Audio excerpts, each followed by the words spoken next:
Hello, I'm Jack Clement, and I'm speaking freely. What this is all about is your right to freedom of speech. What made America great is an independent, vigorous press. If a jerk burns a flag, America is not threatened. Political speech is the heart of the First Amendment. For expressing their religious beliefs. Now is the time to make justice a reality for all of God's children. Welcome to Speaking Freely, a weekly conversation about free speech in America. I'm Ken Paulson. Today our guest is a songwriter, producer, and music industry legend who has worked with everyone from Jerry Lee Lewis to U2, Jack Clement.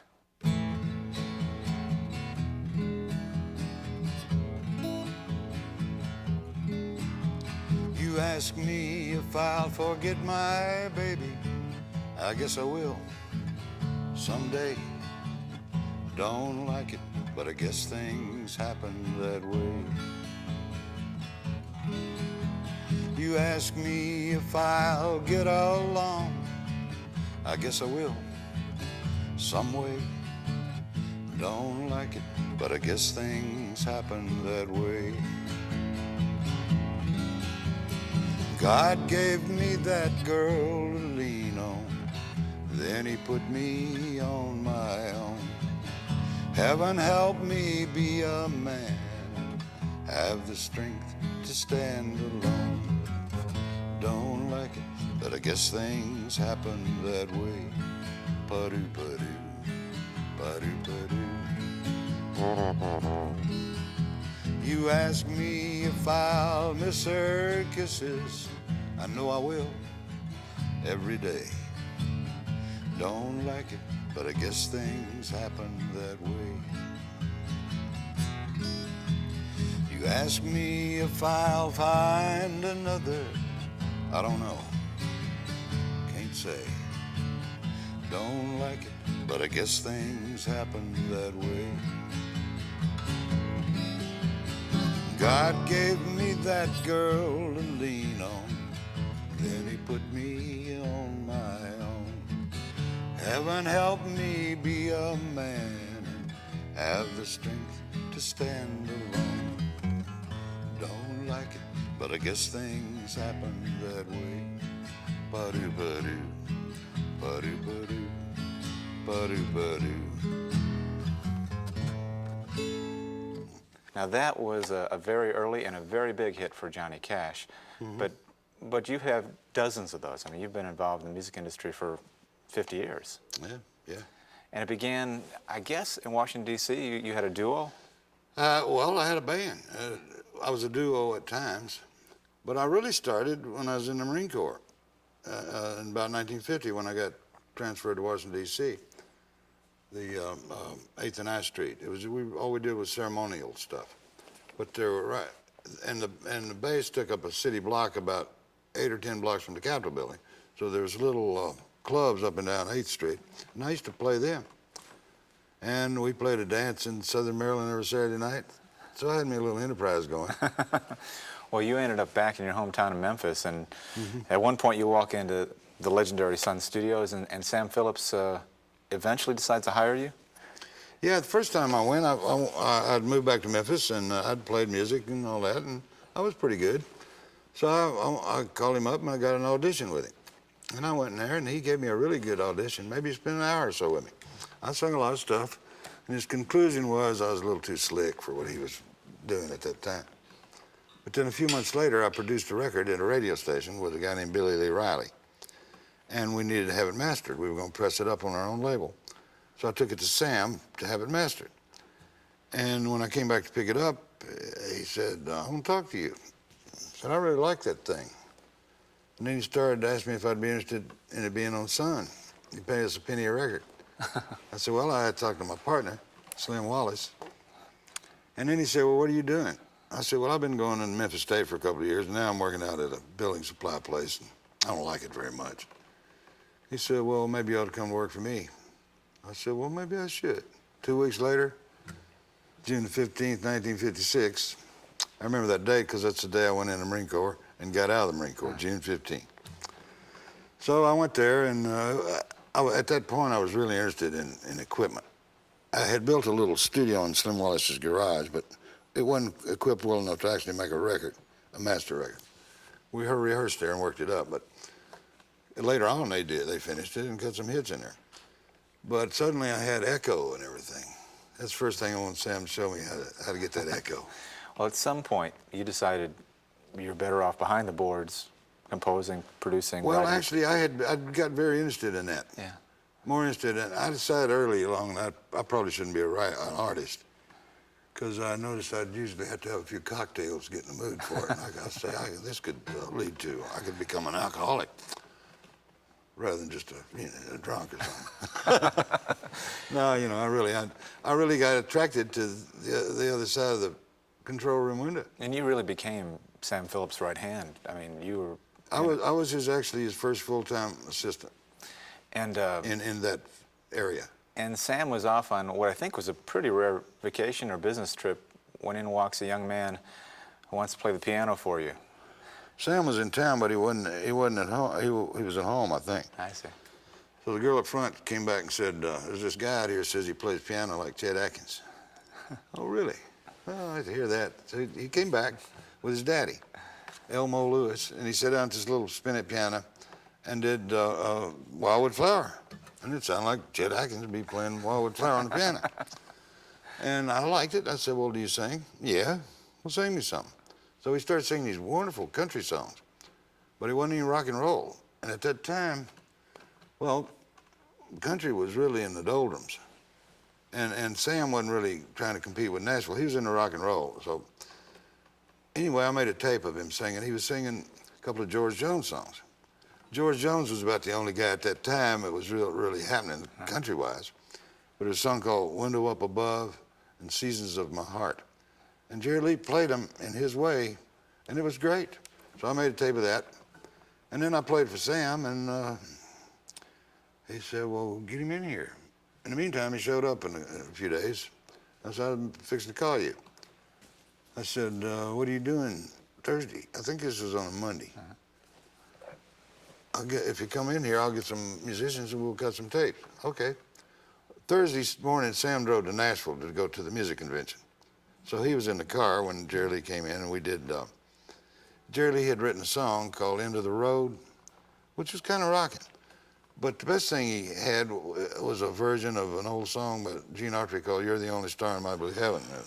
You're the only star in my blue heaven, waltz, and you're shining just that. Jerry Lee sits down and goes, bum, bum, bum, you're the only star in my blue heaven. All right, now we're rocking. That's when I told him I'd book some boys. So we really went in to cut that. I was flipped over that thing.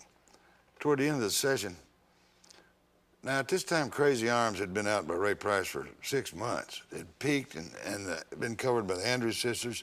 It was peaked pop too. But I said, we were about to quit, and I said, you know Crazy Arms?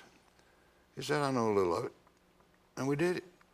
And when we did it, the bass player thought we were just messing around, so he was in the bathroom.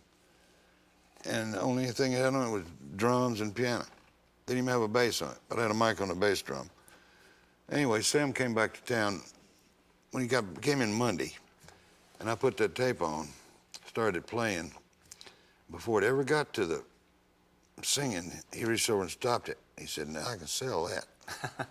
Like as if to say, you young whippersnapper, you finally done something I like around here. Well, you know, Sam Phillips is obviously best known for discovering Elvis Presley, but if you had not let Jerry Lee Lewis into Sun Studios that day, we may never have heard from him. I mean, you really discovered Jerry Lee Lewis. I cut his first records. And you actually cut his biggest. And I understand that whole ass shaking going on was not exactly intended when you recorded that? Okay. I had written a song. Crazy Arms did real well, considering it was, after the fact almost. But it sold about 150,000 without any promotion, just around Memphis and several other places. So we need to cut another record with him. So I'd been trying to write something, and I'd written this song called It'll Be Me. And we were working on that. And I was getting tired of it. So I walked out in the studio and said, let's get off this a while, Jerry. We'll come back to it later. Let's do something else for a while. And his bass player said, hey, Jerry, do that song we've been doing on the road people like so much. Okay. I said, well, let me go turn the machine back on. I walked in, I hit play and record, and I turned around and set it to control board, and they did it. No dry run, Nothing, just one take, and it was a whole lot of shaking. And then we went back to messing with It'll Be Me. We didn't even play it back at the time, I don't think. But later, when we started playing it back, played back all night. And Sam loved it. And Well, you've had a remarkable career in country and in rock and roll. But that group of people you worked with in Sun Studios, especially early on, you obviously worked closely with Johnny Cash. Did you work with Carl Perkins as well? I only did about, I think, one session with him. He left within about a year or so after I went to work there. Jerry Lee Lewis, of Yeah. course. Charlie Rich. Did you catch any of Roy Orbison, or was he gone by then? He's the first guy Sam let me work with. I spent a lot of time with him. We got to be real good buddies. I never cut a hit with him, but we cut some pretty good things. There was one called Rock House. And I think the best thing I ever did with him was something called Sweet and Easy to Love. Yeah. It was a kind of a Dean Martin-ish sort of a thing. Cha-ding, ka-ching, ching. You are credited with actually helping Johnny Cash develop a very distinctive sound early in his career. You wrote Battle of a Teenage Queen, which was a big hit for him. And then you were in the studio to help him get that sound. What was different about Johnny Cash? Well, Sam used to talk about him a lot. Johnny Cash was sort of Sam's favorite. No question about it, he was his favorite. He used to tell me what a great guy he was, what a gentleman he was, how easy he was to work with. He'd go out on the road and he'd write some songs, work them up with his band, come in every few weeks and record some stuff. And it was that way. And of course, it was a simple little sound. Boom chicka with a bass and drums and a guitar or something. I'm the one that started putting the vocal grips and all that stuff to it, you know. Production. But Sam would talk about Sam would talk about Cash like, you know, he would talk about how much authority he had in his voice and how when he sang, people believed him. Mm-hmm. That was the biggest part of it. To me, the fun part was the fact that he had the most efficient recording voice I've ever heard. It's a dream on a VU meter. It's not that, and it's getting right on the tape, and you can put a symphony orchestra behind it, and he's still dominating it. That's what I like about it. I couldn't resist putting a lot of production with him because of that voice. We always call him Captain Decibel. Really. Well, and your gift to production is what led Johnny Cash to call you when he wanted Ring of Fire cut a certain way. Yeah, he'd had a dream about this song. He heard trumpets on it in his dream. So he called me. I was in Bethel, Beaumont, Texas. He called me and wanted me to come up and help him do it. So I came up and I brought this guitar. And he had these two horn players in the studio booked. They didn't know what they were supposed to do, but they were there. And I think I knew both of them. I know I knew one of them. So I went over and said, why don't you go, ta-ta-da-ta-da-ta-ta-ta, and they write that down. And I said, go, ta-ta-da-ta-da-ta-ta-ta, and they write that down. And we played it. And that was Ring of Fire. And that was easily one of Johnny's 2 or 3 biggest hits. Mm-hmm. They thought, you know, a lot of people thought it was kind of strange putting trumpets on the record, but hey, Louis Armstrong did it. I mean, Jimmy Rogers did it. Did you know Jimmy Rogers had Louis Armstrong playing on some of his records? No. Yeah, I did an album with Louis Armstrong one time, country album, and that was in 1970. Johnny Cash's TV show was still going, I think. Yeah. So they had Louis come down and sing that song with John that he'd recorded with Jimmy Rogers. Played trumpet on. Well, you know, this show is about, you know, living in America, a place where you can pretty much say what you want, write what you want, sing what you want. And there are people like you who have pushed the envelope, you know, really broken down barriers. The early rock and roll was something, the vitality, the early Jerry Lee Lewis records, virtually unheard of. Suppose you can say Little Richard was a rival. There were some other people, but Sun was amazing. But the other place where you broke down barriers was where you discovered Charlie Pride, a major country western star who also happened to be an African American. And of course, that's sort of the inverse of Sam Phillips finding Elvis, trying to find a white man who could sing black, finding a black man who could sing country western, as it was called at the time. Is that what you set out to do? Actually, I used to talk about it when I was working at Sun. We'll get a black guy and teach him how to sing country. I actually had a guy I was trying to do that with. As it turned out, I didn't have to teach Charlie Pride how to sing country. He already knew. He knew for the same reasons I knew. He grew up here listening to the Grand Ole Opry down in Sledge, Mississippi, him and his whole family. And he loved Hank Williams, and he was for real. And he looked good, and I decided I'd take a shot with him. How'd you find him? A friend of mine named Jack Johnson had been telling me about him for a while, even before I moved here, when I was still in Beaumont. I met him, but when I moved here, we were at this place called a Professional Club one night. The building's gone now, but it used to be a place where me and Tom T. Hall and Christopherson, and first night he came to town, we went there. And Mary John Wilkin, and a lot of people. It was close to the Columbia studio, Bradley's Quonset hut, they call it. And a lot of people would come there on breaks between sessions and stuff, so it was just a hangout. It was a great place to go and sing your songs, and latest songs to a bunch of other songwriters and so on. But I was there talking to Jack one night, and he got to talking about Charlie Pride, and we had a couple of cocktails or two, three. Well, he talked me into going across the street to Cedarwood, where he was doing PR work, and he had a tape, and I listened to it. It was pretty good, It wasn't that great compared to what he really was. It was done on a home machine or something, but it was enough that we went back over there and had a couple more cocktails. I said, all right, get him on in here, I'll cut him, I'll pay for it. And he was living in Montana at that time. So he came in, and I gave him about 6 songs to learn. He took them and drove down to visit his father in Mississippi for 4 or 5 days and started learning these songs. He came back, and we cut a couple of them, Snake, Scarlet Night, and the Atlantic Coastal Line. That was his first That's a pretty single. good start. And I pitched it to Chet first, and he turned it down. He loved it. Everybody loved it. But I had told Chet, I'm going to do this. We had a big crowd in the studio that day. Word got out. The Cowboys going to record a black country singer. So I played for Chet, and everybody loved it, but he passed on it. Then one day, I had an office in that building, the same building. I was down by the coffee machine one day. He said, asked me if I'd done anything with it. I said, no, I'm thinking about pressing it up and putting it out myself. He said, well, I've been thinking about that. We might be passing up another Elvis Presley. See, I tell you what you do. I'm going to go to the A&R meeting in California next week. If you get me another lacquer, that's a, Sure. disc. He said, I'll take it out and play it for him. He did. And he did the same thing I had to do in my office. I'd play the record and then show him his picture. And they said, no, the guy we just heard, that's him. And they signed him. And you, together, the two of you had something like 51 top 10 records together. Phenomenal. Well, I did his first 20 albums, and he's been going ever since, but I did the first 20. And I've done 2 or 3 since then.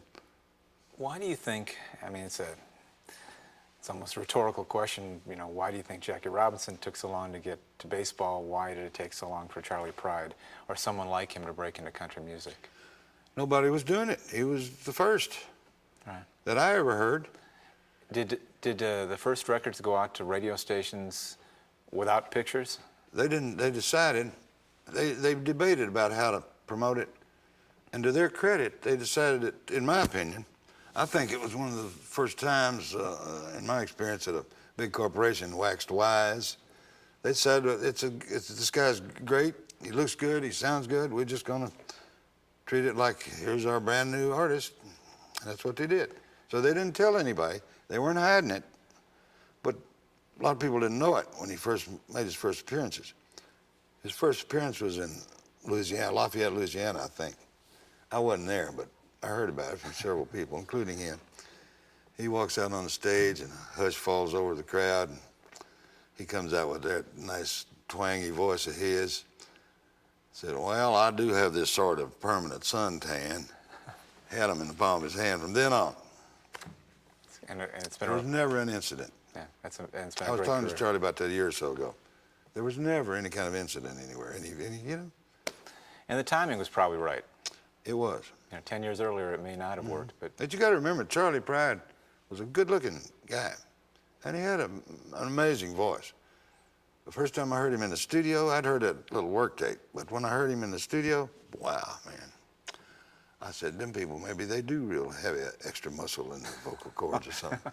I think we ought to let you play a little music now. All right. Could we, Here's a song I didn't write, but my good buddy Alan Reynolds wrote it. Here I go down that wrong road again, going back where I've already been. Even though and where it will end, here I go down that wrong road again. Well, I can't seem to learn not to love you. You get to me every time. You're someone I just can't say no to. You're so good at changing my mind. Here I go down that wrong road again, going back where I've already been. Even knowing where it will end, here I go down that wrong road again. Although I see the web that you're weaving, you and your soft, easy line, before I stop to think I'm believing, falling for you one more time. Here I go down that wrong road again, going back where I've already been. Even knowing where it will end, here I go down that wrong road again. All right. You've not been down too many wrong roads. You've had this path throughout your career where you've worked with some of the best. I'm curious, as somebody who's recognized as a terrific producer and who has worked with Chet Atkins and Sam Phillips and so many others, who were the best producers? I mean, who would you learn the most from as a producer? Well, Sam. Yeah. Because he was just totally, I mean, his whole thing was bring me something different. Just be different. He didn't say you got to be right or anything, just be different. And there I am. Hey, it's right down my alley. So it was kind of like there wasn't any, we made mistakes. We didn't know what not to do. We went ahead and did them sometimes, and sometimes those mistakes had a very positive outcome. Right. So a lot of it was just, we were free. We had freedom, which they don't have now. Although bands that are looking for that come to you, and the great story about U2 looking for you to help them record an album. Did you know U2 when they called? I'd never heard of them at that time. And this guy called me and he said they had a rock group and they wanted to go record in Memphis in the old Sun studio. I said, you mean they got recording gear in there again? Yeah. So what they got? They got an 8-track. I said, well, I'm not sure you can afford me.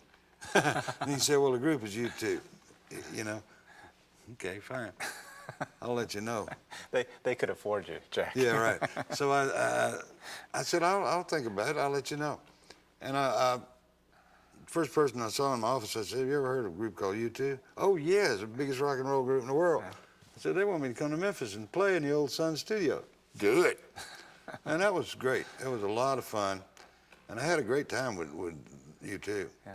That was a record called Rattle and Hum. Yeah, I did about three of the tracks there. You know, I helped them with it. Did it sound like Sun Studio still? Oh, yeah. Yeah? You could recapture? It was exactly the same thing. Really a deja vu kind of thing for me. It's 25 or 30 years later, after I was there. The room hadn't changed. And I'm in there with a 4-piece band. Now, I'd never had a drummer as loud as old Larry Mullins, but it worked. You're still working for the Country Music Hall of Fame in a number of different ways, and you've got a band. Best band I've ever had. Tell us about that. Well, I'm 72 years old, and I'm still doing the same thing I was when I was 13, getting up my latest band, my latest show. Well, I've been working with these guys for now. Of course, the drummers, I've been working with him for 33 years, Kenny Malone. Piano player, Bobby Wood. Known him since he was 15 back in Memphis, 30 years ago, or that was in the early 60s, and 40 years ago. And he's great. And this great bass player named Dave Rowe, and Sean Camp, who's a whiz himself, and Billy Burnett. And they're part of the band, and we got a steel player named Glenn Reef, who actually works at the Hall of Fame.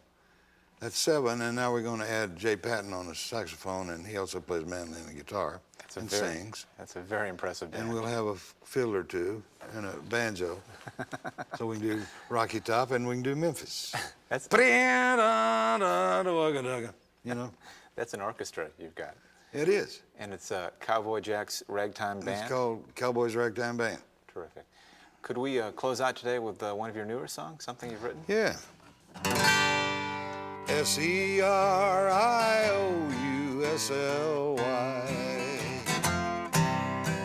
I'm an L-O-N-E-S-O-M-E-G-U-Y.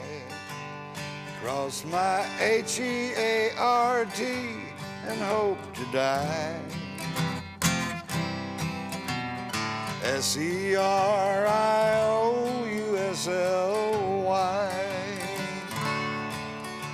What kind of fool would make an angel cry? Now it H-U-R-T-S me 'cause I was that guy. And I know I was a B-A-D-B-O-Y. But I'm sorry for the things I did that made you C-R-Y, little darling, S-C-R-I-O-U-S-L-Y.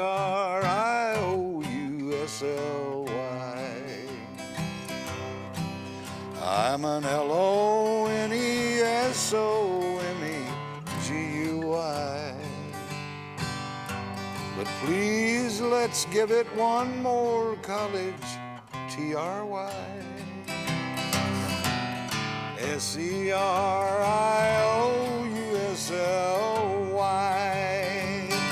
Wonderful. Our guest today has been Cowboy Jack Clement. Please join us again next week for Speaking Freely.